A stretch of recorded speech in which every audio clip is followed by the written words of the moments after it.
안녕하세요. 2019년 2월 23일 2월달 마지막 토요일입니다. 정월 대보름이 지나면서 낮 기온은 이제 좀 상승을 했는데 아침과 저녁, 밤의 온도는 여전히 쌀쌀합니다. 춥죠? 저도 지금 제 서재에서 녹음을 하고 있는데 춥습니다. 그래서 전기 난로불을 켜놔도 아직도 이 추위가 가시질 않고 있지만 두꺼운 옷을 입고 녹음을 하고 있습니다. 오늘 말씀은요, 마가복음 15장 42절과 43절 두 절의 말씀 보시겠습니다. 42절과 43절. 이날은 예비일 곧 안식일 전날이므로 저물었을 때에 아리마대 사람 요셉이 와서 당돌이 빌라도에게 들어가 예수의 시체를 달라 하니 이 사람은 존귀한 공회원이요 하나님의 나라를 기다리는 자라. 아멘. 예수님이 십자가에 달려 죽으신 그 이후에 그 예수님의 시신을 처리하는 과정 속에 등장한 인물이 아리마대 요셉입니다. 그래서 아마 빌라도는 통상적으로 예수님이 십자가 처형이 예수님이 돌아가신 방법처럼 이제 처형을 당할 때 평균적으로 한 7시간 정도 지나면 숨을 거둔다 그러죠. 근데 예수님은 6시간 만에 돌아가셨다고 합니다. 그래서 그 예수님의 시신을 내리겠다고 하니까 빌라도의 반응이 44절에서 예수가 벌써 죽었을까? 그리고 이상하게 여기면서 백부장을 불러가지고 예수님이 진짜로 돌아가셨는지 물어보고 그리고 그것을 다 사망한 것을 확인한 후에 시체를 내어줬고 그리고 아리마대 사람 요셉이 그 세마포를 사가지고 예수님의 시신을 십자가에서 내려서 세마포로 쌓아가지고 바위 속에 파두었던 무덤, 자기가 들어갈 무덤이었는데 예수님의 무덤으로 내드렸던 거죠. 그래서 예수님의 장례식이 초라한 장례식이었지만 아리마대 사람 요셉에 의하여서 그나마 장례가 치러졌던 것이고요. 세마포로 감싸져서 예수님의 시신이 바위 무덤 속으로 들어가게 된 것을 볼 수 있습니다. 참 귀한 분이죠. 이 일을 누가 했어야 돼요? 실제로 이 일을 했어야 되는 사람들은 예수님의 제자들이었죠. 그 3년 반 동안 예수님을 그렇게 따라다니고 그렇게 도움을 입었고 또 예수님이 행하시는 여러 가지 능력들을 다 목격한 사람들이 제자들인데 그리고 소위 예수 이름을 울거먹으며 그렇게 제자 행세를 하고 다니다가 예상치 못하게 예수님이 십자가에 달려 돌아가셨으면 큰 슬픔 이루 말할 수 없었지만 그럼에도 예수님의 임종이 확인되면 어떻게든지 가서 시신을 돌려받아서 장례식이라도 성대하게 치러드릴 수 있도록 그 역할을 했어야 되는 것이 제자들의 몫이었다라고 생각을 합니다. 그런데 아무도 나서지 않았던 거죠. 예수님의 제자들. 어찌 보면 참 비겁한 거죠. 물론 그 권력 앞에 어쩔 수 없는 거죠. 그 권력이라고 하는 힘이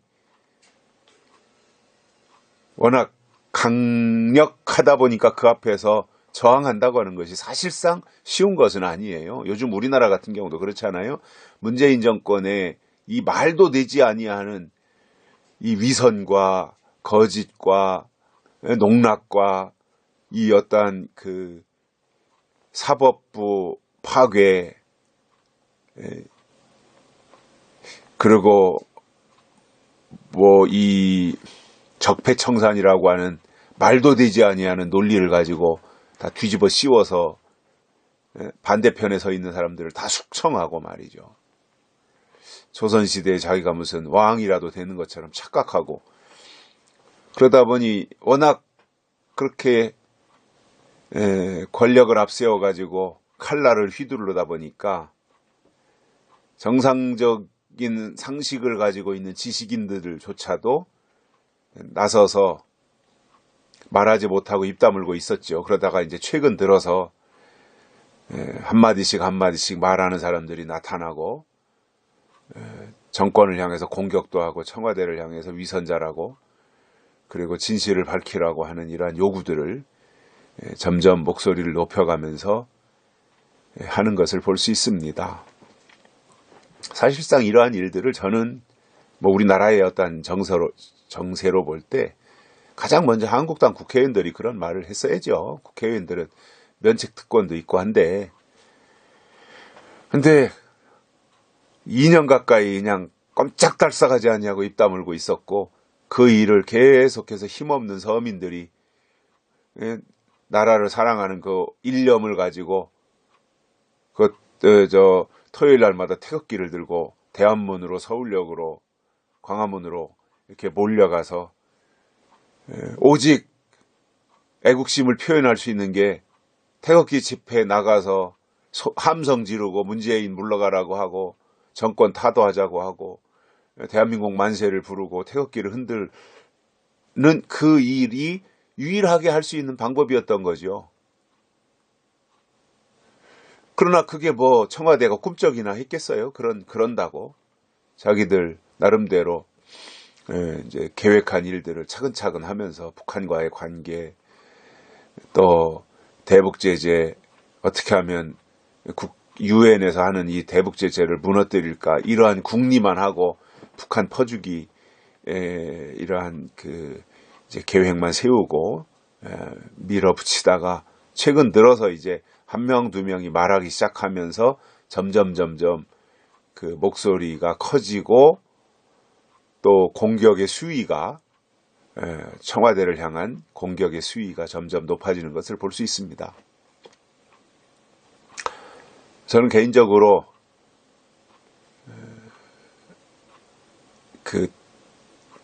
결과론적인 이야기가 될지 모르지만 대통령이 되어서는 안 되는 사람들이 있다라고 봐요.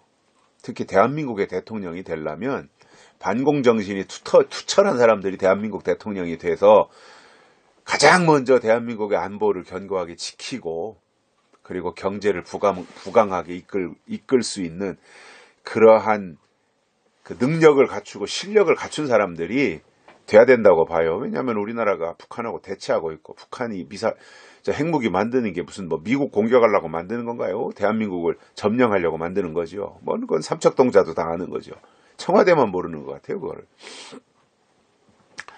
그리고 우리나라가 뭐 자원이 많은 나라가 아니니까 어떻게든지 그 기술을 동원해서 반도체를 만들고 자동차를 만들고 조선 선박을 만들고, 그 이외에 그 또 중소기업에서 좋은 제품들을 많이 만들고, 세탁기라든가 뭐 인공 뭐 로봇이라든가 이런 것들을 많이 만들어서 해외로 열심히 수출해야 되고,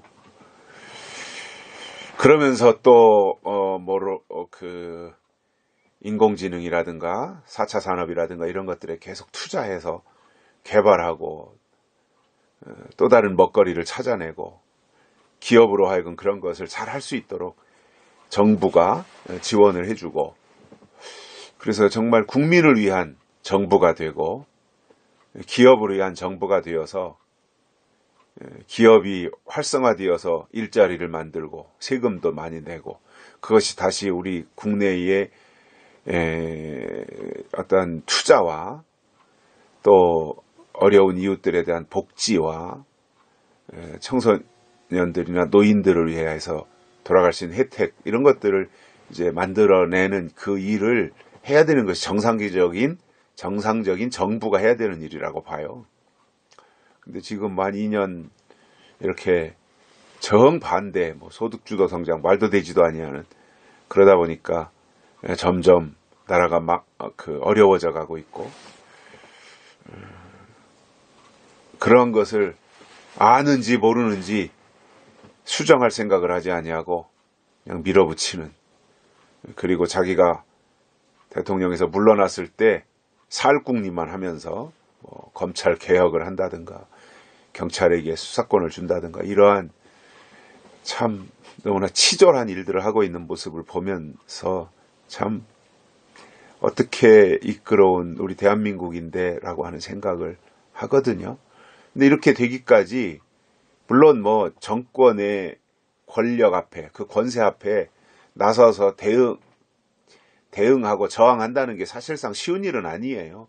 그래도 최소한도 우파의 지식인들이라든가 또 그 우파의 국회의원들이라든가 이런 사람들이 투쟁을 미리부터 했었다면 결과야 우리가 예측할 수 없지만 지금보다는 나아지지 않았을까. 북한 관계도 그렇고, 북한에 그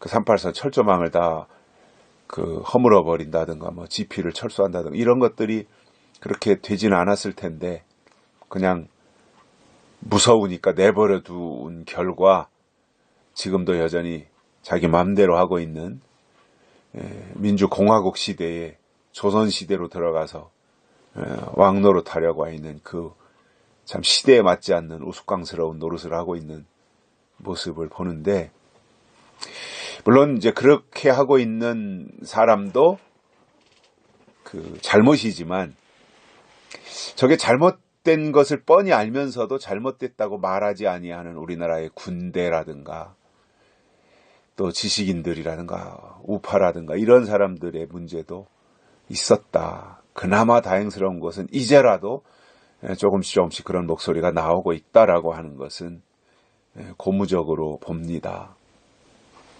제가 얘기가 조금 빗나갔습니다마는 예수님이 돌아가셨을 때 아리마대 사람 요셉이 등장할 게 아니라 예수님의 제자들이 나타났어야죠.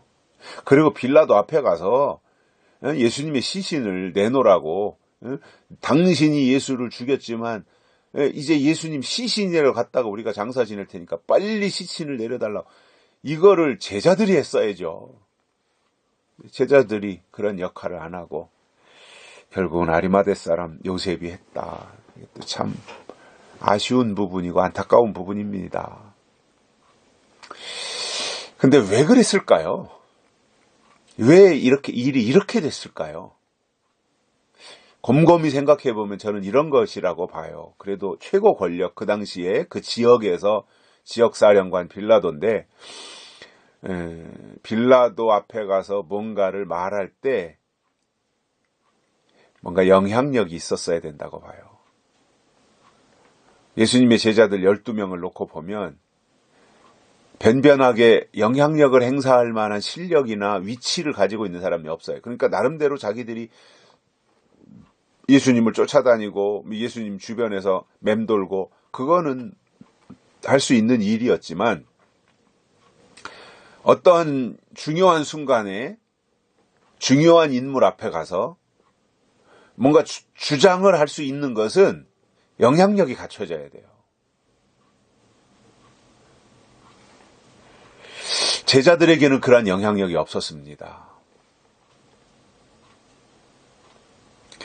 그런데 그 예수님의 시신을 달라고 요구했던 사람은 그 당시에 명망이 있었고 평판이 좋았던, 그리고 유대의 공회원이었던 아리마대 사람 요셉이었다는 겁니다.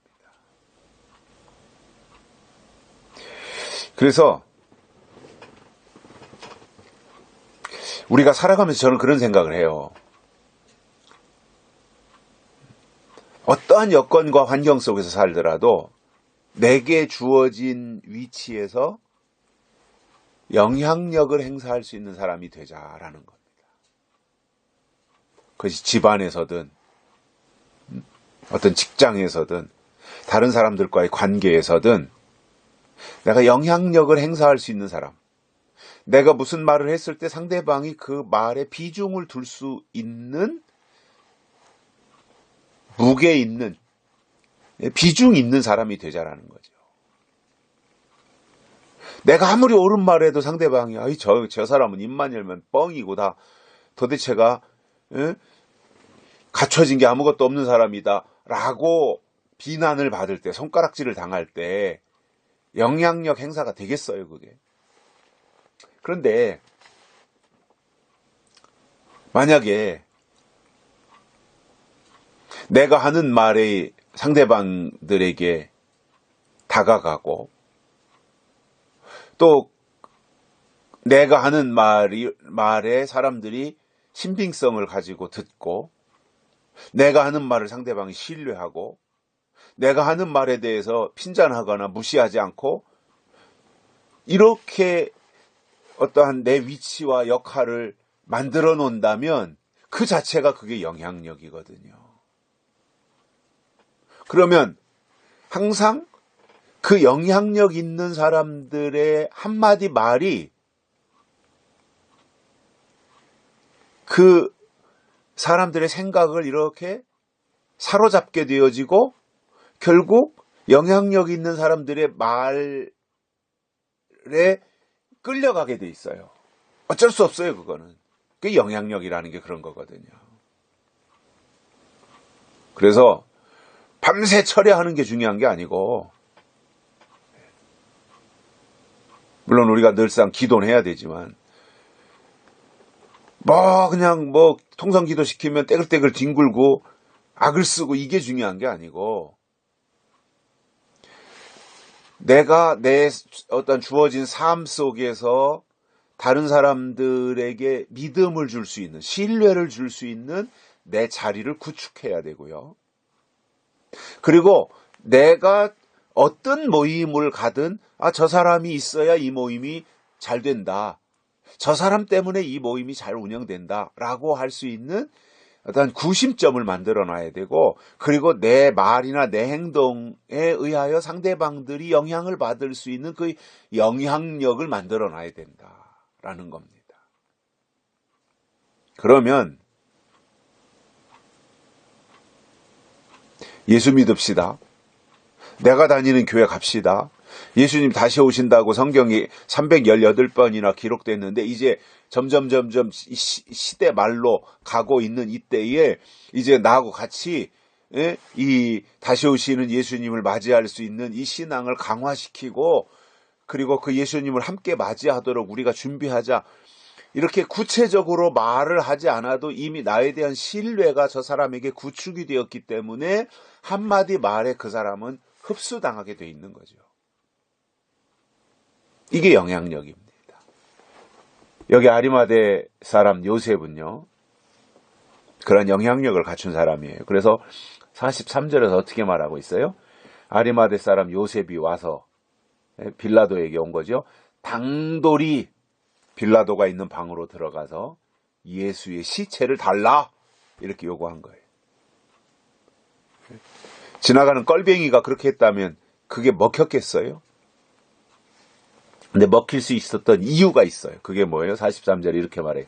이 사람은 아리마대 사람 요셉입니다. 이 사람은 존귀한 공회원이요. 아주 귀한 공회원이었다라는 거예요. 그리고 하나님의 나라를 기다리는 사람이었다 이겁니다. 우리가 이렇게 돼야 되는 거예요. 우리의 위치를 구축해 놔야 돼요. 다른 사람에게 비웃음의 대상이 되는 것이 아니라 저 사람은 말이야 주일날은 교회 가는데 평상시에는 행동이 엉망이야. 이거는요 아무런 영향력이 없어요. 오히려 예수님에게 피해를 주고 교회에 해를 끼치는 사람이에요. 사람하고 막 만나면 막 싸움만 일으키고 말이죠. 분쟁만 일으키고 다투려고만 하고 혈기 부리고 성질 부리고, 그거는요 집안에서 자식들하고 관계 속에서도 부모가 돼가지고 그렇게 하면 자식들이 손가락질하고 그 부모가 말하는 것을 아예 한마디도 들으려고도 안 해요.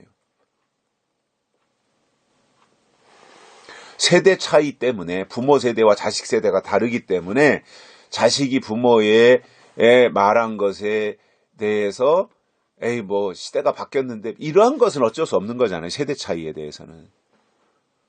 그런데 부모의 존재, 아버지의 존재, 어머니의 존재에 대해서 자식들이 비중을 두지 아니하고 돌아서서 비웃고 돌아서서 에이 손가락질하고 자식이 돼가지고 부모를 향해서 그렇게 한다고 하는 것은 자식의 문제가 아니라 부모의 문제입니다. 설신을 잘못한 거예요. 즉 말과 행동이 달랐던 거예요. 열심히 교회 나가고 기도하고 하나님을 말하고 했는데 행동이 달랐던 거예요. 그러면 사람은 뭐를 보는 거예요? 말을 보는 게 아니라 행동을 보는 거예요. 행동을 보고 보니 행동이 반듯해요. 행동이 바라요. 그거 보니까 말도 반듯 잘해요. 말도 바르게 해요. 보니까 예수의 사람이에요. 그러면 그게 영향력이 되는 거고 그 사람을 사로잡게 되는 거잖아요. 이게 감동을 주는 거거든요. 그러니까 목소리 큰 게 중요한 게 아니고요. 큰 소리 치는 게 중요한 게 아니에요. 삶이 중요하고요. 그래서 영향력을 키워나가자 이겁니다. 영향력 있는 사람, 아리마대 사람처럼. 빌라도도 꼼짝 못했잖아요. 이 시대에 우리가 그런 사람으로 우리 인격과 신앙, 그리고 우리의 어떤 삶의 위치, 이러한 것들을 만들어 놓는다면 분명히 우리 주변에 있는 또 다른 사람들에게 필요할 때 영향력을 행사할 수 있을 것이라고 저는 확실합니다. 여기까지 하겠습니다. 감사합니다.